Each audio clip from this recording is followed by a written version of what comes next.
Fala pessoal, tudo bem? Vê se vocês já participaram de um cenário que eu vou discutir a seguir. Vocês estão lá dando um exame, uma ressonância, uma tomografia e acham que as lesões que vocês estão vendo podem ter etiologia vascular, um substrato inflamatório, e aí interroga uma vasculite. O que vocês sugerem? A gente escrevia tudo que via na ressonância, escrevia as alterações na angio-RM ou na angiotomo, e como o padrão ouro para estudar os vasos é a angiografia cerebral digital, a gente sugeriria complementar a investigação através desse estudo. E quantas não foram as vezes em que vocês sugeriram a angiografia achando que o quadro era de uma vasculite e o exame veio normal? E aí, como sair dessa sinuca de bico? Então, é através desse cenário que eu quero explicar para vocês hoje a respeito de uma sequência nova de estudo das paredes dos vasos que a gente tem feito nos últimos anos, que vocês podem encontrar com o nome de Black Blood Vessel Wall ou Estudo da Parede Vascular. Meu nome é Leonardo Furtado, eu sou o Neuro Digital, então se liga na discussão a seguir.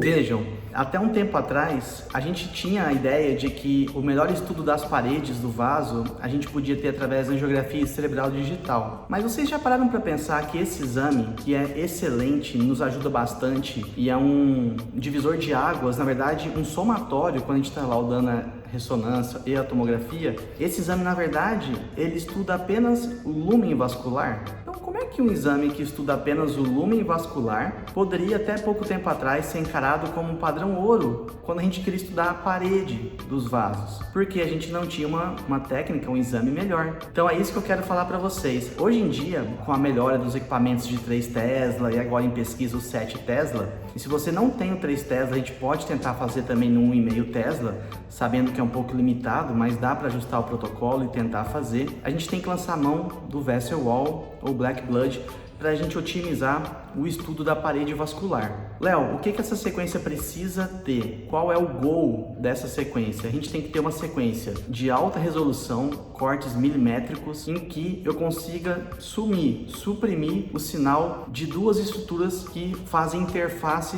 com a parede do vaso. Pensem, quais são? O próprio lúmen do vaso e o líquor, que é onde o vaso está localizado, no espaço subaracnoide. Então, se eu tiver uma sequência em que me defina a parede com precisão, que ela é muito fininha, tá? 0,2, 0,3 milímetros, e suprima o sinal do lúmen e o sinal do líquor, essa sim é a sequência que eu quero para poder estudar de maneira mais precisa a parede do vaso. E a gente consegue isso fazendo através da sequência T1, volumétrico, né? Uma sequência 3D, de preferência isotrópica, para que eu possa reconstruir nos 3 planos sem perder definição. E eu posso também fazer uma sequência mais dedicada, um bloquinho menor 2D, que me dá uma resolução espacial melhor, mas como não é toda vez que o neuroradiologista está junto, ao vivo, no momento do exame, do lado do técnico para orientar qual o vaso em que eu quero estudar melhor, qual é o vaso da minha maior suspeita clínica que esteja doente, a gente acaba fazendo o 3D, o volumétrico, que aí a gente consegue contemplar todo o crânio, tá? Vocês podem encontrar também na literatura alguma coisa falando da sequência,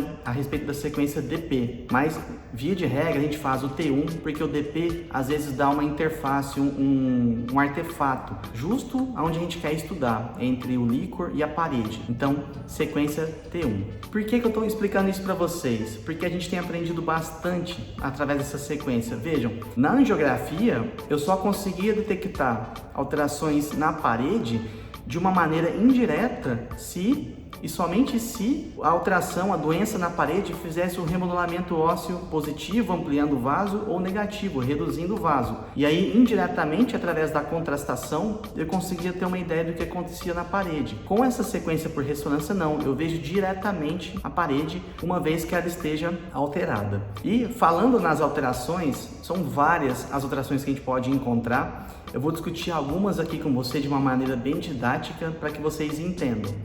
Claro, a gente tem que falar da ateromatose. Léo, qual que é a minha suspeita na ateromatose? Por que eu vou fazer um Black Blood na ateromatose, já que é tão prevalente? Justamente para auxiliar o médico assistente naquela placa mais doente, mais instável, com mais processo inflamatório, aquela que tem o maior risco de embolizar. Então, na teromatose, eu vou esperar um espessamento focal assimétrico com realce na parede do vaso, né? Então, espessamento assimétrico, excêntrico, geralmente segmentar curto, tá? Se a gente tentar estudar as placas de ateroma com componente hemorrágico e olipídio, que vão ficar branco na sequência T1, sem fazer o black blood, é muito complicado, muito difícil, porque o spin echo padrão dá muito artefato em relação a fluxo e as estruturas venosas que correm junto com as artérias. Então é muito complicado, não dá para fazer. Além da ateromatose, eu posso estudar também as dissecções arteriais, que quando acontecem intracraniana são muito mais difíceis de serem categorizadas, diagnosticadas, e essa sequência tem um papel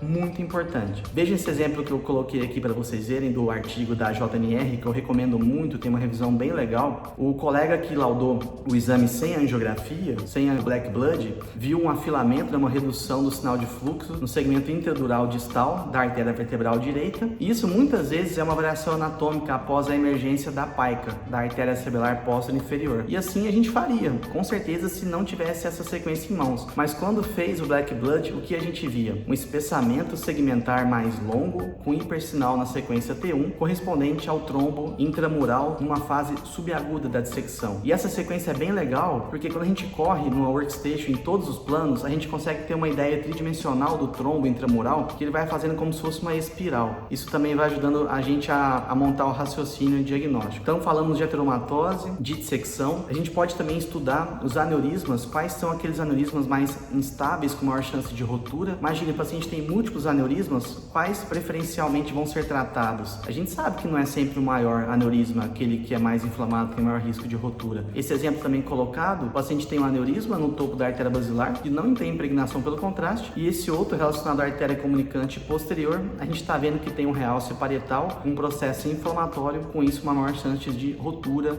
um aneurisma mais instável, certo? Olha esse outro cenário também que interessante. Quando a gente caracteriza múltiplas constricções vasculares num paciente, será que isso pode ser uma vasculite ou uma vasoconstricção cerebral reversível? A vasculite, em geral, a gente pode caracterizar doença em um vaso só, mas pode ser em múltiplos vasos, e geralmente o realce parietal e o espessamento, ele é mais segmentar, mais longo e mais concêntrico, de aspecto mais uniforme. Se eu vir um cenário, o paciente tem uma dor de cabeça bem importante, geralmente uma das piores da vida, após um esforço físico, por exemplo, e eu fizer o black blood e não realçar nada ou quase nada, isso é pouco provável que seja uma vasculite. Eu vou pensar mais num diferencial, cujo tratamento também é completamente diferente, né, através dos bloqueadores de canal de cálcio, que é a síndrome da vasoconstricção cerebral reversível. Então viram que, de acordo com vários cenários clínicos que nos colocam, que a gente está ali laudando, né, que se colocam pra gente, essa técnica Black Blood ou Vessel Wall ajuda muito a gente no diagnóstico diferencial, tá certo? E a gente, será que pode monitorar a terapêutica através dessa sequência? Pode também. Caso de vasculite, o paciente está sendo tratado com imunossupressor, com corticoide,